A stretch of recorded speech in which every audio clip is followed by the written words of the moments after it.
Graça e paz, queridos. Amém. Segundo o pastor de vocês, eu tenho até 10 horas da noite para ficar aqui com vocês. Então, mas brincadeiras à parte, eu quero dizer que é uma alegria poder estar com os irmãos nesta noite. Me acompanha minha bela esposa, pode sentar, por favor? Queria que minha esposa ficasse em pé para que os irmãos a conhecessem. O Vandinei está ali no fundo. Essa é a bela mulher que Deus tem me dado nesses últimos 18 anos. Vamos comemorar agora em abril 19 anos de casados.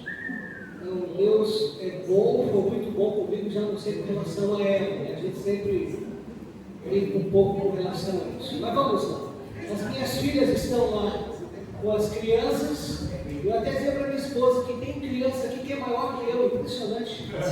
Sai e falei, olha, maior que o pai das nossas filhas, enfim. Né? Mas vamos lá, meus irmãos. É uma honra, uma satisfação, uma alegria muito grande poder estar com os irmãos. Quando o pastor fez a proposta de estarmos aqui com vocês, me alegrei, até porque se tem uma coisa que o pastor gosta de fazer, é ministrar o povo de Deus. Nós estamos numa igreja nova, estávamos por muitos anos na Igreja Batista do Bom Retiro. Alguns de vocês passaram lá por conta do projeto radical, mas depois de 10 anos entendemos que era hora de sair, saímos, estamos numa outra igreja agora, não como pastor, mas como ovelha, mas o desejo de pregar e anunciar a palavra de Deus continua, enfim, no nosso coração. Muito obrigado pela oportunidade. Eu fiquei sabendo dessa temática dos irmãos. Olha lá, eu soube que por um mês o pastor de vocês esteve trabalhando esta temática e ele pediu para que a gente pudesse também trabalhar. Então eu acredito que a gente vai ver um pouco daquilo que você já tem visto nesses últimos 30 dias. Mas não que é demais. Eu tinha um professor na faculdade de Belógia que dizia o seguinte: olha, quando você quiser que alguém aprenda uma lição, passe essa lição pelo menos 7 vezes, para que ela grave, para que ela guarde no coração.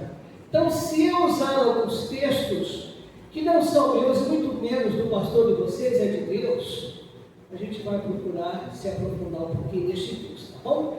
Então, para a gente poder trabalhar um pouquinho essa temática, à luz da Bíblia, eu quero a princípio trabalhar com vocês 2 textos. O primeiro é este, você pode colocar, meu irmão, é um texto muito bem conhecido, de Marcos, capítulo 16, versículo 15.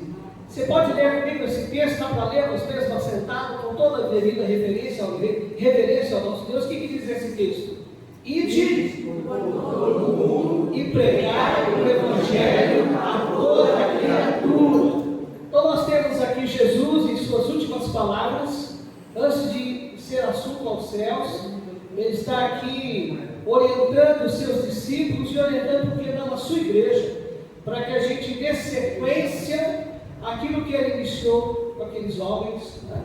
Então ele diz: olha, vão pelo mundo inteiro e anunciem o Evangelho a todas as pessoas. Marcos está aqui registrando em seu livro, meus irmãos, que levam o seu nome as palavras do nosso Senhor quanto à missão que temos neste mundo. Essa missão não foi dada apenas àqueles homens que por 3 anos caminharam com Jesus. Não! Esta é a minha missão, é a sua missão. Você pode olhar para a pessoa que está do seu lado direito, do seu lado esquerdo, para a pessoa que está atrás de você, para a pessoa que está à sua frente. É missão dela, é missão nossa. O problema é que nós temos nos esquecido dessa missão. Nunca se percebeu na vida da igreja uma indiferença tão grande à missão que Jesus nos deu. Portanto, eu e você precisamos levar em consideração este texto. E aí eu lhe faço a seguinte pergunta que não quer calar nesta noite: meu irmão, minha irmã, qual é a sua missão? Qual é a nossa missão? Qual é a nossa responsabilidade diante daqueles que precisam, segundo Judas, capítulo único, lá no verso 23, serem arrebatados do fogo, fogo eterno?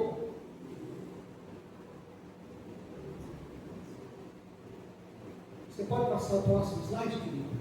Qual que é a nossa missão? Está ali, nós precisamos anunciar o reino de Deus. falar do amor dele, falar às pessoas do sacrifício do filho dele naquela cruz, que não era para ser dele, sim nossa. Ele tomou o nosso lugar naquela cruz, ele morreu a nossa morte, e por meio deste ato de sacrifício, dando a sua própria vida, ele pode nos reconciliar com Deus. O que isso significa, meus irmãos? Missão. E eu não posso deixar de considerar que missão é ação.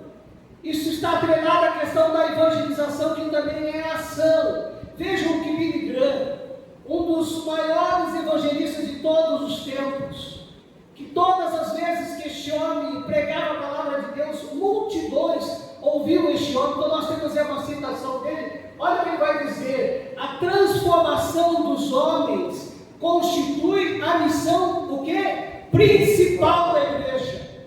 Não tem outra coisa principal do que eu e você fazermos, trabalhar no sentido de que homens sejam transformados aos pés da cruz. E ele continua dizendo: o único meio de consegui-lo é fazer que se convertam a Jesus Cristo. Meu irmão, essa missão continua valendo para as igrejas contemporâneas, para a igreja que eu e você fazemos parte. Agora, pastor, por que é tão importante proclamar o Evangelho? Porque foi a missão que Deus nos deu. Portanto, eu e você, na condição de cristãos, pequenos cristos, devemos compartilhar o Evangelho. Agora preste atenção.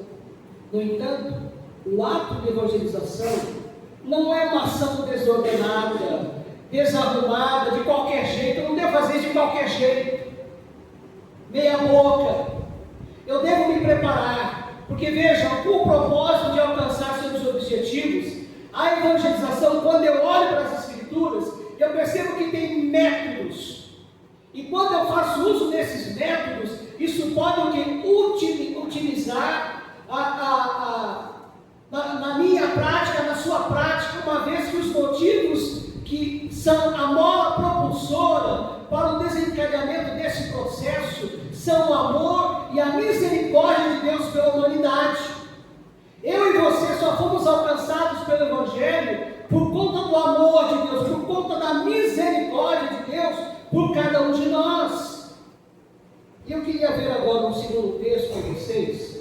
Aliás, eu não tenho esse texto ali no slide, foi até proposital, para a gente entender um pouco mais a respeito da missiologia, da missão da igreja.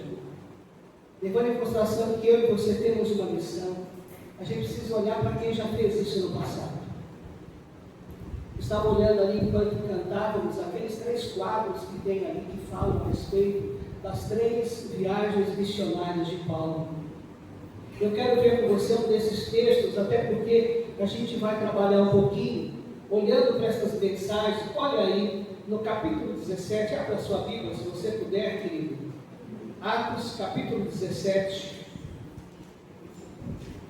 A começar no versículo 16.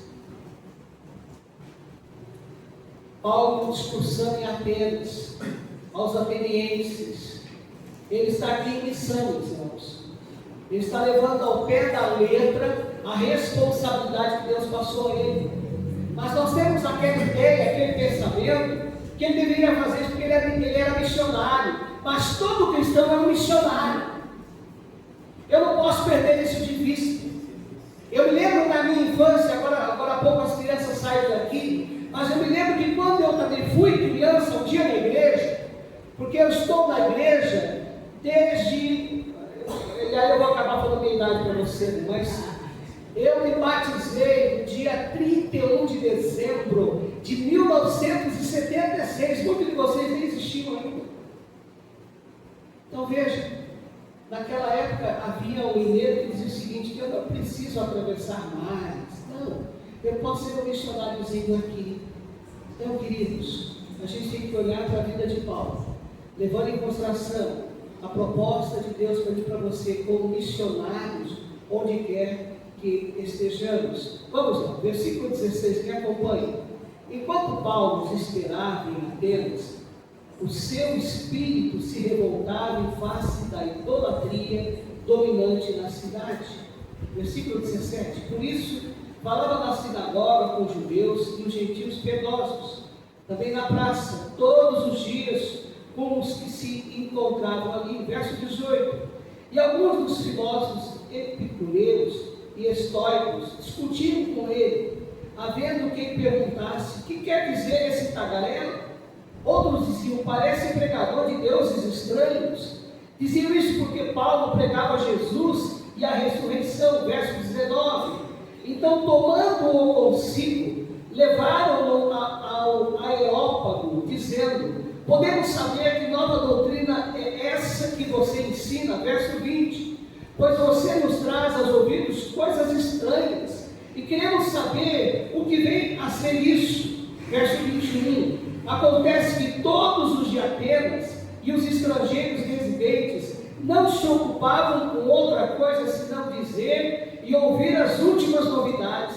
Então Paulo, levantando-se no meio do Areópago, disse: senhores atenienses, percebo que em tudo vocês são bastante religiosos, porque andando pela cidade e observando os objetos de culto que vocês têm, encontrei também no altar no qual aparece a seguinte inscrição: ao Deus desconhecido.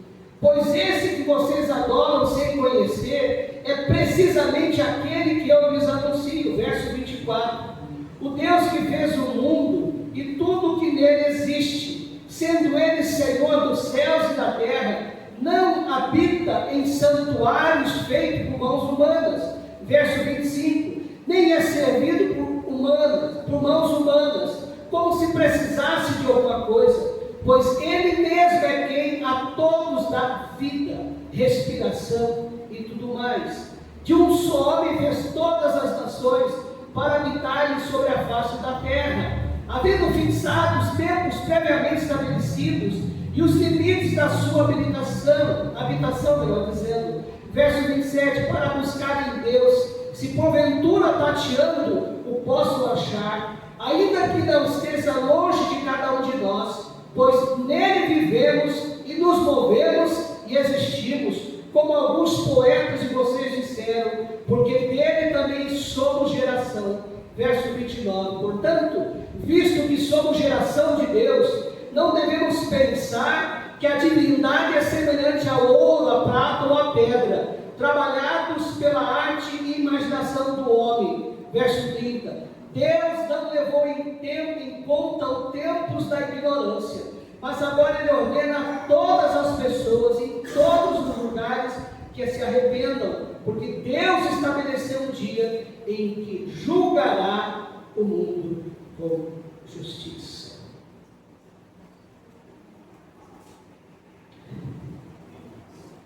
Muito bem, meus irmãos, vamos lá, dando sequência aqui ao texto que nós acabamos de ler. Na realidade, aquilo que eu quero trabalhar daqui por diante com os irmãos, não abrange apenas o capítulo 17 de Atos, mas abrange esse tempo, esse período das 3 viagens missionárias de Paulo, que está ali registrada nos capítulos 17, 18 e 19 de Atos. Nós somos informados nesses 3 capítulos de Atos que Paulo fez 3 viagens missionárias. Em cada uma delas nós podemos perceber ali os motivos e métodos de evangelização que eu e você podemos fazer uso para que muitas e muitas vidas possam ser arrebatadas do fogo eterno.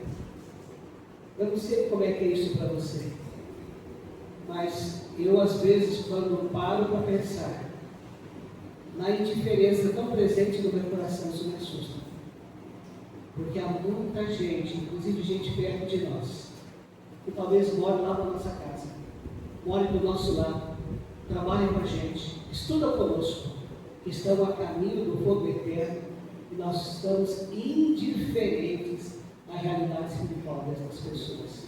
Eu penso, queridos, que no final desta palavra que eu quero aqui apresentar aos irmãos, a gente precisa orar e pedir perdão a Deus, porque nós temos sido tão indiferentes à realidade espiritual de muitas pessoas que estão a caminho do Hades. E diz a Bíblia que lá será um sofrimento eterno. Portanto, penso ser necessário observarmos o que motiva e os métodos de evangelização que Paulo fez uso para evangelizar tanto judeus como gentios. Podemos constatar, meus irmãos, neste texto que nós lemos, a profundidade e o poder da motivação de Paulo. Então vamos lá.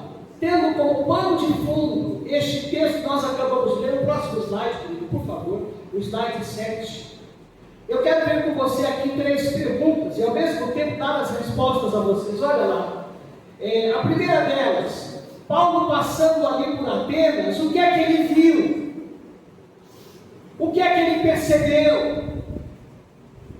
E aí ele responde com base naquilo que nós acabamos de ver. Não foram os muitos templos e construções sagradas que existiam em Atenas. Atenas era uma cidade acentuadamente religiosa. Não foram os muitos pórticos pintados por artistas famosos. Não foi isso que chamou a atenção dele. Não foi a beleza, meus irmãos, os pontos turísticos da cidade de Atenas ou os edifícios. Mas o que chamou a atenção de Paulo foi a idolatria esmagadora existente na vida daquele povo. Olha o que ele diz aí no verso 16 do capítulo 17. Enquanto esperava por eles em Atenas, eu fiquei profundamente indignado ao ver que a cidade estava cheia de ídolos.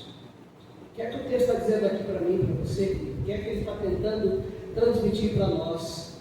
Igreja do Deus vivo nos dias de hoje. Paulo está aqui em Atenas, ele marcou ali um lugar para se encontrar com Silas e Timóteo, e aguarda a chegada desses 2 homens de Deus.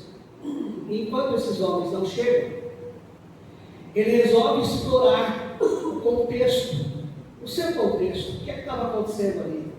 Sabe aquele tempo que você está ali no ponto de ônibus ou num determinado lugar esperando alguém, e aí a pessoa começa a demorar para chegar, você começa a explorar aquele contexto, o que acontece, quem são as pessoas que passam por ali. E ele, justamente, ele começa a explorar esse contexto. E o que ele descobre, diz o texto ali para você? A presença da idolatria na existência daquele povo. E qual é o resultado, meus irmãos? Diz a Bíblia que ele fica revoltado ao ver a cidade tão cheia de ídolos. O que ele vê é a presença de uma idolatria esmagadora na vida daquele povo. E por essa situação, diz o texto, que ele se revolta.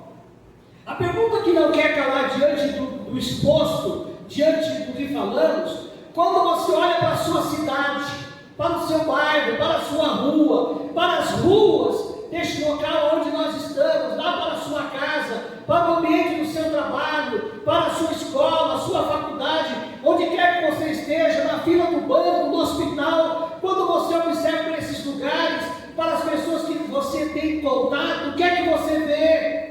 É a mesma coisa que Paulo viu ou não, queridos? Diz o texto que Paulo, ao ver a presença esmagadora da idolatria na cidade de Atenas, o seu espírito se revoltava.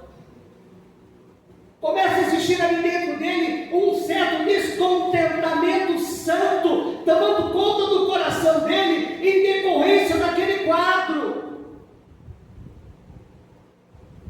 Meu irmão, minha irmã, quando você olha para as pessoas que frequentam o mesmo cenário que você, o que é que você vê? É a roupa delas. Isso é muito comum nas mulheres. As mulheres elas gostam de chorar. E eu não estou fazendo uma crítica aqui não, tá, queridos? Porque eu tenho 3 mulheres em casa, assim como os homens também têm laço, né? Mas o que é que a gente olha, o que é que a gente percebe quando a gente olha para essas pessoas? É a presença da idolatria, meus irmãos. Eu não sei se você sabe, mas para muitas pessoas a idolatria é algo inofensivo, que não faz mal nenhum. Infelizmente, em nossos dias, há muitas pessoas, inclusive dentro das igrejas, que querem servir a Deus e aos ídolos, mas não é possível isso acontecer. Mas como assim, pastor? Como é que o senhor fala um absurdo desse, quer dizer, que dentro das igrejas existem pessoas que querem servir ao Deus e aos ídolos? Sim, o que se torna um ídolo na minha vida? Tudo aquilo que toma o lugar de Deus na minha vida é um ídolo. Talvez pode ser um namoro que está tomando o lugar de Deus na sua vida. Talvez possa ser um pecado, um vício que você adquiriu.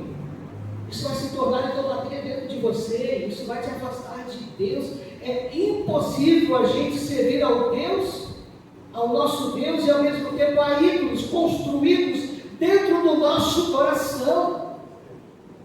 E aí eu quero aproveitar e trabalhar aqui com vocês o que pode se construir idolatria, não só na minha vida, como na vida das pessoas que estão lá fora.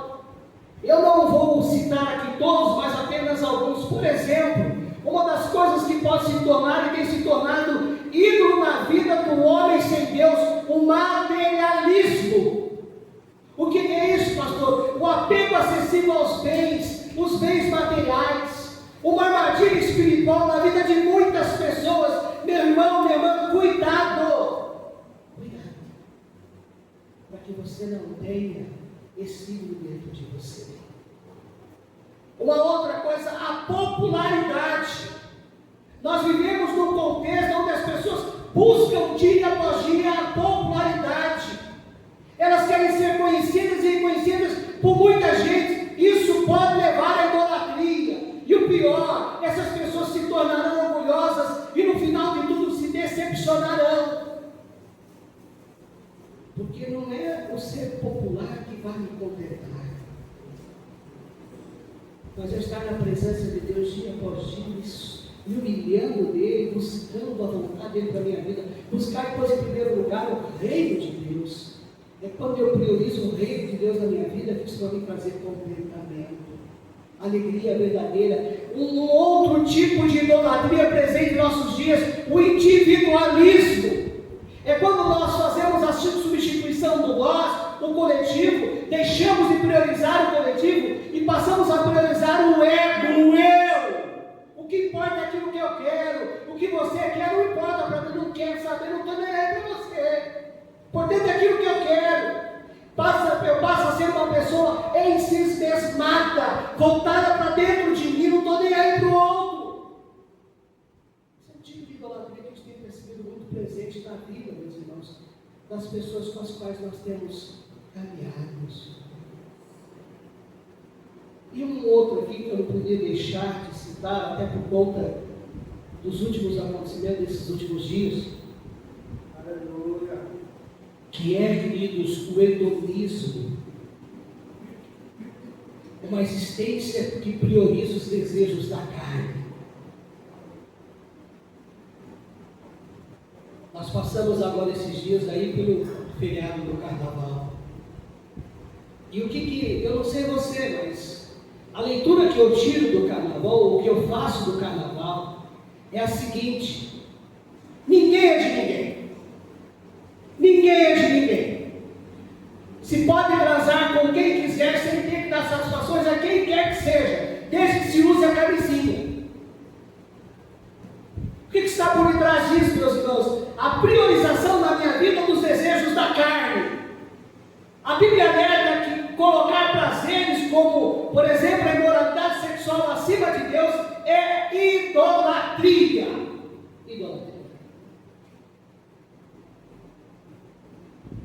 O que Paulo sentiu apenas, meus irmãos, a ver a idolatria dominante dos atenienses. E aí eu lhe respondo, ele é tomado por um ciúmes pelo nome de Cristo. É assim com você, é assim com o povo de Deus em nossos dias. E uma outra pergunta, o que ele fez em Atenas depois de ele constatar este quadro? Ele não só vê, ele não só sentir, mas ele faz algo que eu e você precisamos começar a fazer. Ele prega Jesus Cristo, ele prega a Cristo Jesus. Capítulo 17, verso 17. Por isso discutimos discutia na sinagoga com judeus e com gregos tementes a Deus, bem como na praça principal, todos os dias com aqueles que por ali se encontravam. Paulo não está aqui de férias. Ele tem o entendimento, a percepção de que ele está ali a serviço do reino de Deus.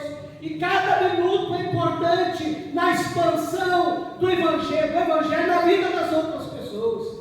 E por isso que ele prega dia após dia a Cristo Jesus. Meu irmão, tem sido assim na sua vida? Ou você acha que você está de férias? Não precisa? Você quer descansar, dormir até um pouco mais tarde? Nada contra quem quer descansar, dormir até um pouco mais tarde. Até porque dependendo da carcaça a gente começa a sentir, né? Hoje a minha filha dizia assim, né? Estava lá em casa preparando alguém para cá, a minha esposa querida preparando o almoço, e eu aqui pensando, isso tudo que eu estaria dizendo a vocês, e ela dizia assim, ai, mas eu estou cansada. Eu falei, filha, se você com 12, quase 12 anos está tão cansado, imagine seu papai que já tem 60 anos. Então, eu acho que o cansaço faz parte da vida e a gente precisa descansar. Mas nós não podemos deixar de levar em consideração que nós temos uma missão dada por Deus, queridos. Há muitas pessoas que a gente conhece e que estão a caminho do fogo eterno. Se elas partirem deste mundo sem Jesus, elas terão uma eternidade longe de Deus. Eu tenho um hábito que às vezes as pessoas até estranham, mas eu, quando era mais novo, eu me lembro que eu trabalhava no Fórum de Suzano, muitos anos morei em Suzano, na minha adolescência, parte da minha juventude, e eu trabalhava no Fórum como guarda-mirim. E eu tinha a responsabilidade de, quando em quando, levar ofícios para um quartel que tem ali em Suzano, que fica próximo ali do centro. E indo até esse local, eu podia passar por um cemitério. Você veja a coisa, que eu entrava no cemitério, óbvio, não ficar fazendo hora, mas para olhar aquelas lápides. Então eu via lá, poxa, mas nasceu em 1965, morreu em 1975, pai, o que aconteceu com essa vida? Onde é que está essa alma? E aquilo mexia comigo. Queridos, a gente tem que olhar para as pessoas que caminham conosco e não conhecem o Deus que nós conhecemos. Não tiveram a mesma oportunidade que nós tivemos no início deste culto de louvar e exaltar o nosso Deus. Nós somos chamados para evangelizar. Nós temos uma missão. E eu espero que você comece a olhar por isso, porque o que eu percebo na vida, não só de alguns, mas não de todos, é uma certa indiferença quanto à nossa missão. Nós achamos que a responsabilidade de pregar o Evangelho, quem é?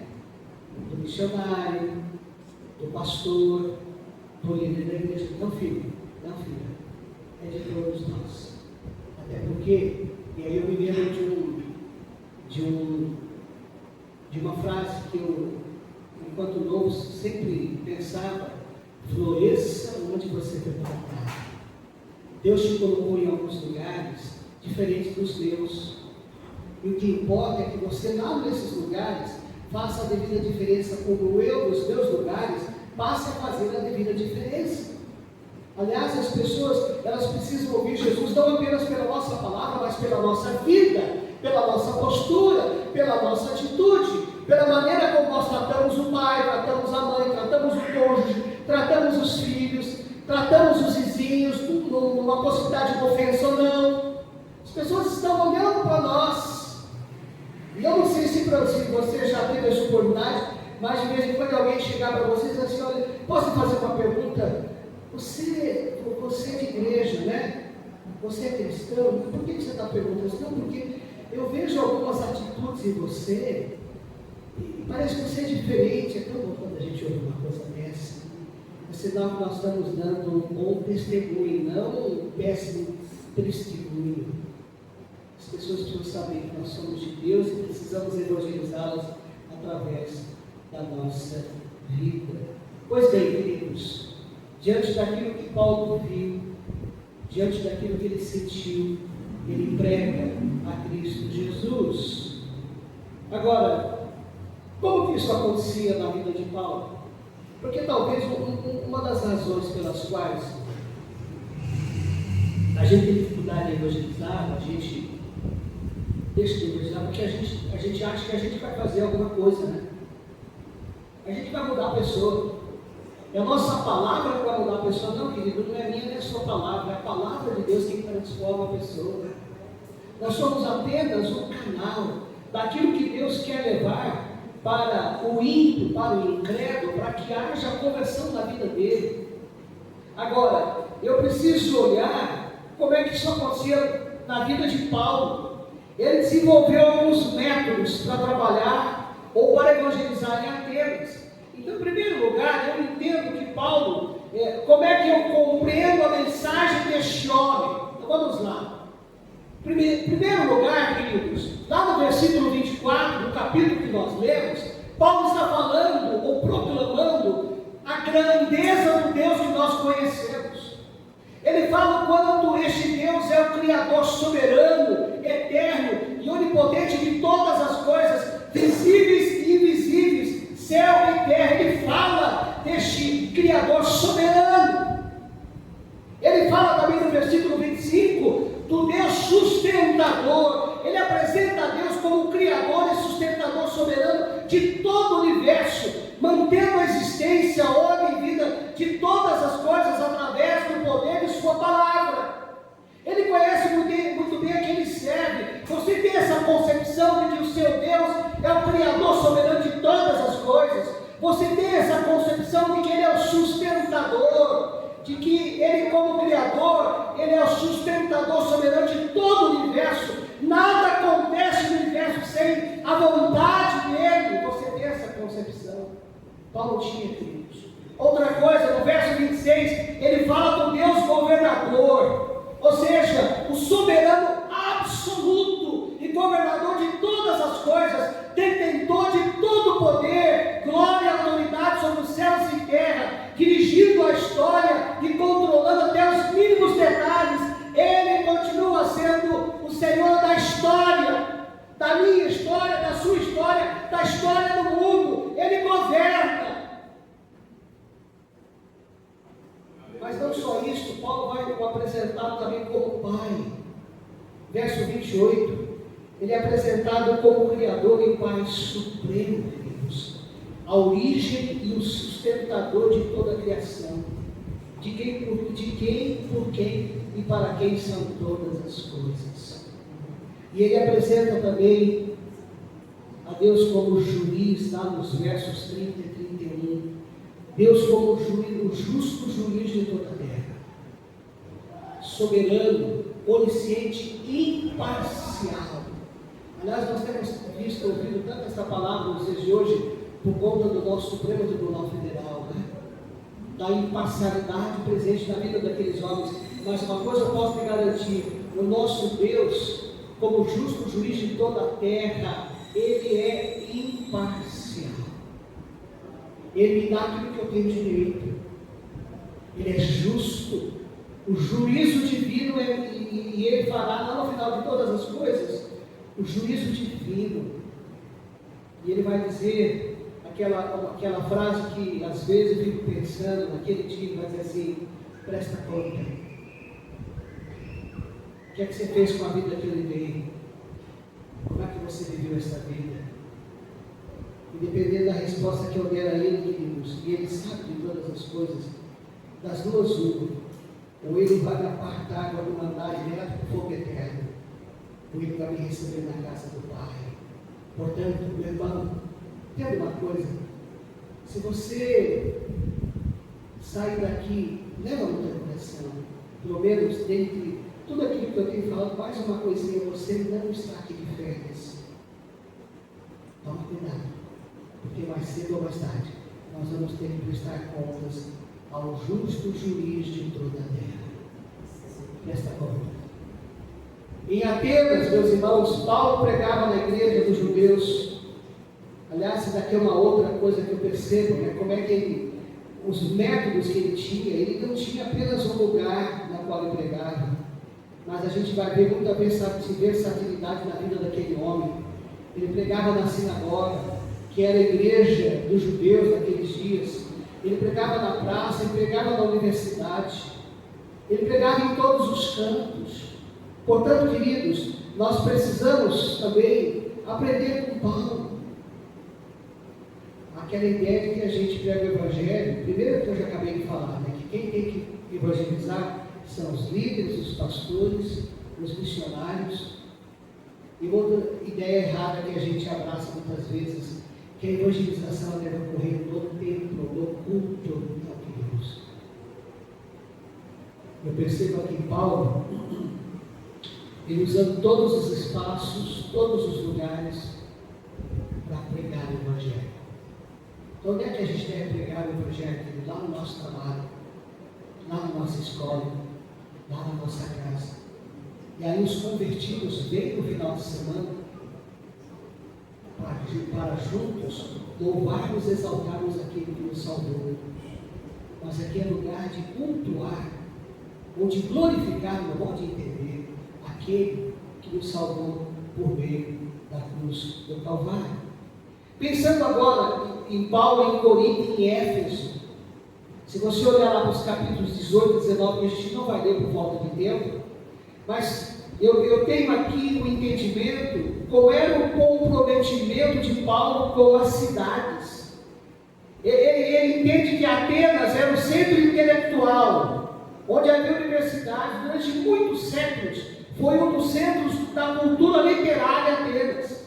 Corinto, centro comercial, foi um grande centro comercial e terra de grande luxo e licenciosidade devido à adoração a Deus a Vênus, cujos cultos eram acompanhados de ritos obscenos. Ele vai nessa cidade, ele prega o Evangelho. A cidade de Éfeso, o centro religioso, era famoso pelo templo de Artemis, Diana.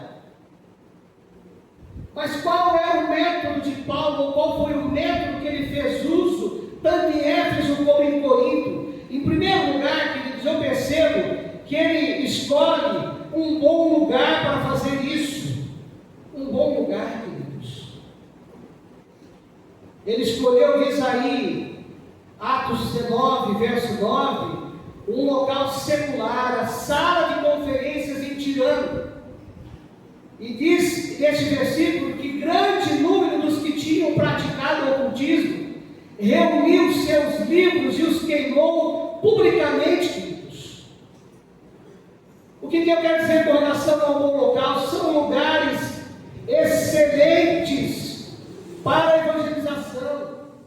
Não há lugar melhor para a evangelização do que universidades, jantares, celebrações em empresas, cinemas, lugares alugados. Eu, enquanto pensava nesse texto, eu lia a ilustração de um pastor, que diz que ele ficou surpreso, porque um belo dia ele descobriu que uma das ovelhas dele, quando estava na iminência de ser casada com o seu noivo, com o homem da sua vida, ela entende que aquele casamento, ele deveria se transformar num momento de evangelização das pessoas. Ela abriu as portas para que no dia do seu casamento, os seus amigos, os seus familiares, os seus vizinhos fossem evangelizados. O que é isso, meus irmãos? Lugar secular. Não existe lugar melhor para evangelizarmos do que lugares seculares. Mas o que mais eu percebo aqui na vida de Paulo, ele não só procurava um bom local, como ele se preparava muito bem para esses momentos. E você vai ver ali, Atos 18, 4 e 11, Atos 19, 8 e 9, ele, durante a sua evangelização, a apresentação do plano redentor de Deus por meio de Jesus na nossa vida, ele faz ali uma apresentação lógica, coerente do Evangelho. Você pode constatar o que eu estou lhe falando através dos textos que eu já falei. Era uma pessoa que se preparava muito bem para evangelizar. Não era de qualquer jeito, não era de qualquer forma, não. E a gente vai ver que até os seus inimigos do Evangelho, sabiam que eles estavam diante de um homem lógico, de um homem coerente, que se preparava muito bem para evangelizar as pessoas. Ele tinha uma capacidade de fazer uma boa apresentação do Evangelho, argumentando e agindo de forma coerente, racional e consistente. Qual é a nossa realidade hoje, queridos? Quando eu olho para isso na vida de Paulo, eu percebo que nós estamos um pouco distantes disso aqui. E olha, eu vou falar uma coisa aqui em off, que não é nada assim para... nada de maldade, mas a gente às vezes tem dificuldade de atender o testemunho de Jeová na nossa casa. A gente tem dificuldade de atender, porque nos falta o que? Esse bom preparo para na Bíblia mostrar para a pessoa que ela precisa de Jesus como Salvador do seu vida. Então veja, ele fazia isso, ele não só escolhia um bom lugar, ele se preparava, mas um outro método para evangelizar de Paulo, que eu penso que nós precisamos também, é que ele fazia uso do tempo suficiente para evangelizar a pessoa. Se olhar em Atos 19, verso 10, você vai se dar conta que ele ficou durante um período extenso. Olha lá, verso 10, isso continuou por 2 anos, de forma que todos os judeus e os grupos que viviam na província da Ásia ouviram a palavra do Senhor. Meus irmãos, eu entendo aqui que ele não só evangelizava, mas ele se preocupava também com a conversão, a pós-conversão da pessoa. E ele a acompanhava no processo pós-conversão. Ele gastava tempo com essa pessoa. Sabe o que é isso? Eu entendo como discipulado. Ele discipulava a pessoa. Ele passava para a pessoa todos aqueles conhecimentos que Deus já havia passado para ele, abrindo os olhos dele. Ele discipulava. E aí, meu irmão, eu digo o seguinte, para a gente terminar, eu disse que em contraste com a evangelização de Paulo, ou seja, fazendo uma comparação com a evangelização de Paulo e a nossa evangelização, infelizmente, ela parece superficial. Normalmente tende a ser, por exemplo, uma evangelização eclesiástica. O que eu quero dizer com isso? Quando eu vejo Paulo nessas 3 viagens, eu me dou conta que ele invadiu o mundo daqueles dias para evangelizar. Mas a nossa evangelização ocorre dentro da igreja. E ponto final. A gente se dá satisfeito com isso. É errado. A gente tem que invadir o mundo. A gente tem que invadir a nossa escola, o nosso trabalho, a nossa universidade. Seja lá o lugar que eu esteja, eu tenho que invadir este lugar e evangelizar, queridos. O que mais? A nossa evangelização é uma evangelização irracional. Paulo ensinava e debatia a verdade, mas às vezes nós evangelizamos de forma dogmática e simplista. Paulo contextualizava a mensagem do Evangelho, nós às vezes criamos barreiras e preconceitos, impedindo pessoas de se identificarem com a mensagem anunciada. E aí, preciso dar um exemplo para você. Eu me lembro, eu agora há pouco falava que eu não estou mais como pastor da Igreja Batista do Bom Retiro. Aliás, agora em março eu deveria passar por lá para pregar no aniversário desta igreja, pelo qual por 10 anos fui pastor. Mas uma das primeiras igrejas que eu pastoreei foi a Igreja Batista dos Jardins. Era uma igreja, pequena igreja ali na região da Avenida Paulista, Estados Unidos, Parque Ibirapuera. Então por 10 anos eu estive trabalhando naquele pedaço. Cheguei a morar nos Jardins. Eu me lembro que em um dos cultos que a gente prestou a Deus, e do nada chegou lá para a nossa igreja uma menina que se apresentou como menina de programa. E ela viu todo aquele nosso espaço, o grande espaço que os irmãos têm aqui. Imagine que o nosso espaço lá na Paulista. O pastor já saiu comigo mostrando aqui alguns lugares, os irmãos estão de parabéns. Só precisamos orar para os irmãos poderem comprar esse espaço. Imagina o impacto disso na vida dessa comunidade. O que é que vai acontecer aqui? Então que Deus dê recurso aos irmãos para adquirir esse espaço, porque é um bom espaço. Mas então essa moça chegou lá no nosso espaço e começou a andar. Ela falou assim: pastor, Eu vim aqui porque eu queria saber se o senhor não pode alugar uma dessas salas para eu morar aqui. Eu falei assim, filha, vamos fazer o seguinte, depois do culto eu quero sair com você para a gente poder conversar. Na época eu não conhecia minha esposa, não éramos casados, né? Não era comprometido com nenhuma menina, ninguém tinha intenção de comprometer com ninguém naquela época.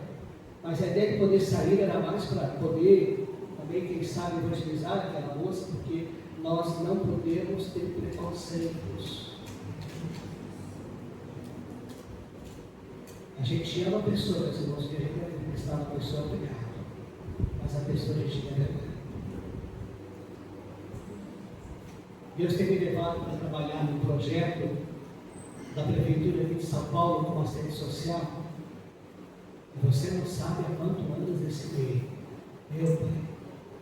Às vezes eu chego em casa, eu converso com a minha esposa, mas eu penso, peraí, eu preciso tomar cuidado para não criar barreiras, para não ser preconceituoso. E aí, queridos, voltando à situação da moça, eu falei, nós vamos sair. Aí umas 10 moças levantaram, não, a gente vai com o senhor. Que bom. Não, nós vamos com o senhor para cuidar dessa moça. Imagina, o senhor é o nosso pastor. Eu falei assim, olha, a motivação foi errada. Vocês deveriam ter ido comigo para evangelizar essa moça. Porque às vezes, meus irmãos, nós criamos barreiras e preconceitos. E o que mais eu quero falar aqui? Fazer um contraste entre a evangelização de Paulo e a nossa. Ela é superficial. Paulo evangelizava e se preocupava com o futuro do convertido. Às vezes, pessoas levantam as mãos, mas não são assistidas posteriormente por ninguém. Elas são esquecidas, abandonadas, deixadas de lado. Agora imagine, a pessoa acabou de se converter, é um bebê espiritual, ela precisa de atenção, ela precisa de oração, ela precisa de acolhimento espiritual, e nós abandonamos.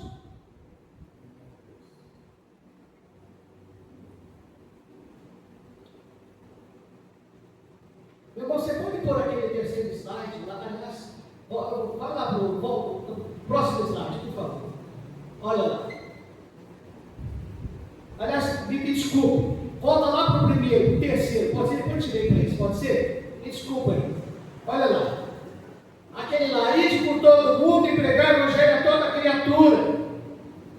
Esse foi o primeiro texto que nós lemos nessa noite.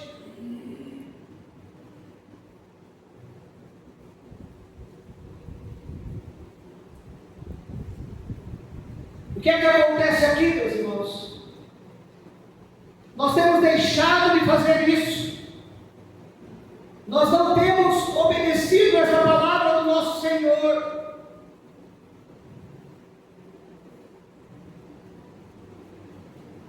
Um dos maiores problemas da igreja contemporânea, da igreja que fazemos parte, é a apatia, a indiferença e a falta de amor pelo incrédulo. Nós não estamos nem aí com a realidade espiritual do incrédulo, eu pouco importo com ele. E quanto mais distante eu puder ficar dele, melhor, porque vai me dar trabalho. Agora, Jesus nos deu uma missão. Nós devemos evangelizar esta pessoa. Um dos maiores problemas da igreja contemporânea é a desobediência à grande comissão de Deus. Tem alguns textos que eu digido bem, mas tem outros que não. Sabe o que é isso? É apatia, indiferença, falta de amor. E nós só estamos aqui porque não foram indiferentes conosco, não foram apáticos, se importaram com a nossa realidade espiritual naquele tempo. Agora, olha para aquele slide que você tinha colocado agora há pouco, 13. Eu estava pensando nesse texto, olha lá. Eu achei muito interessante. Não sei se você já conhecia, mas quando Jesus diz, vinde, ele veio o quê? Veio o quê? Quando ele diz, ide, o que acontece? Ele vai conosco, meus irmãos. Nós não estamos sozinhos na nossa missão.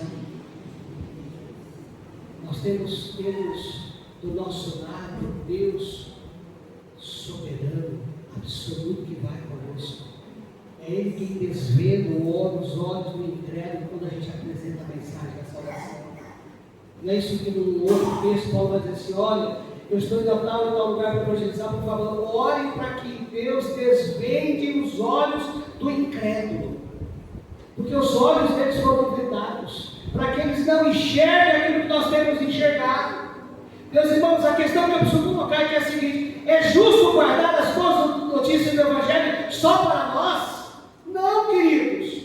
Nós precisamos orar para que Deus tenha misericórdia na nossa vida e nos leve a praticarmos este texto.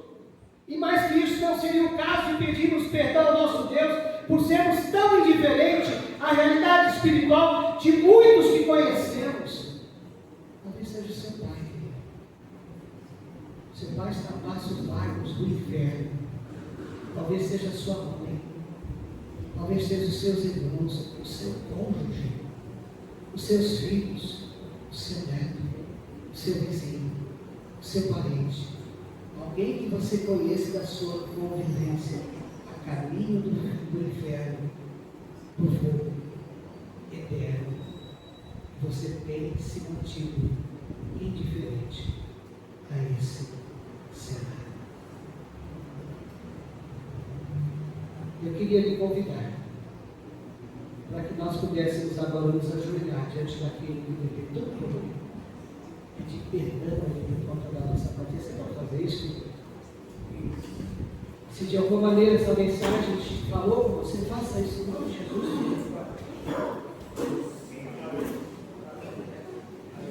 Vamos terminar esta mensagem clamando a Deus, pedindo perdão a Ele por tanta indiferença presente no nosso coração, que Ele tenha misericórdia da minha vida e da sua vida, em nome de Jesus. Vamos lá. Pai, o teu povo está aqui de joelhos a conversar de mim, não me vejo nada diferente do teu povo. Há tanta apatia no nosso coração, tanta indiferença.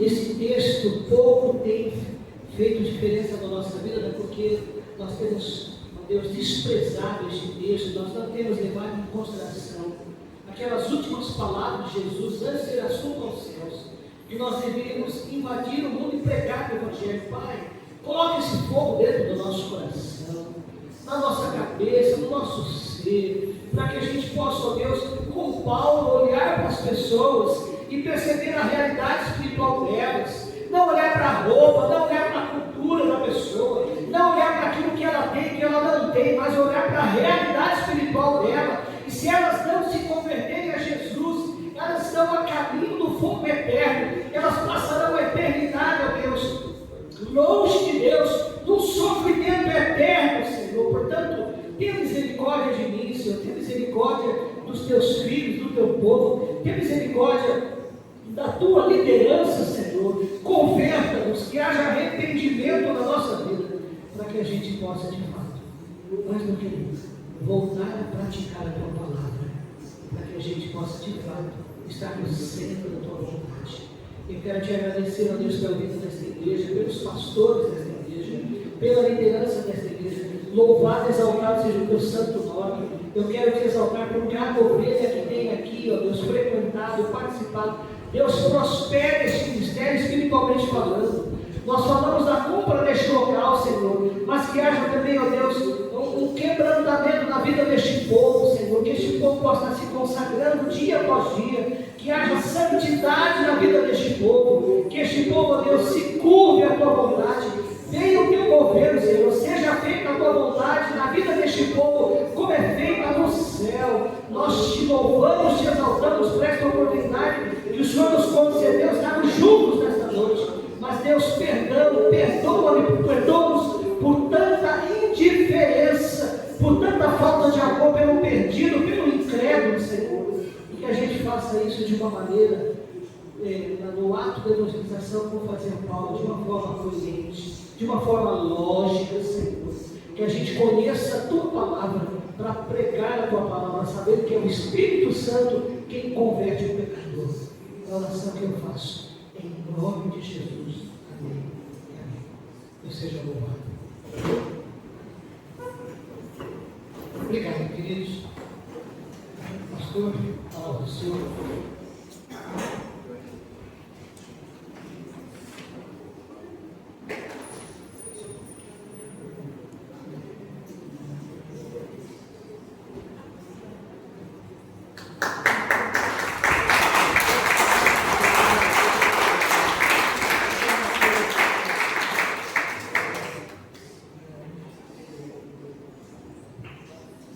Amém. Louvamos a Deus pela vida, nosso querido pastor Luiz.